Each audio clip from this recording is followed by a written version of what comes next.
אז כל מי שחושב אם ללכת לקורס מנופאי עגורן צריח, אני באופן אישי מאוד ממליץ, אני מאוד מרוצה. אתם תופסים אותי פה במנוף, ביום עבודה יצאנו להפסקה קטנה. כמו שאתם שומעים, יש לי מבטא צרפתי. בן 24, לא, 5 עכשיו, נשוי. למדתי בהנדסה בגובה לפני שנה.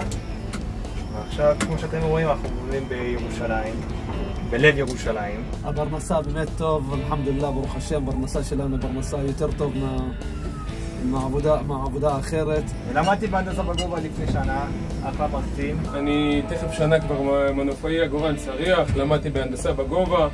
אני יושב על מנוף של פוטן, MDT 268, גובה 70 מטר.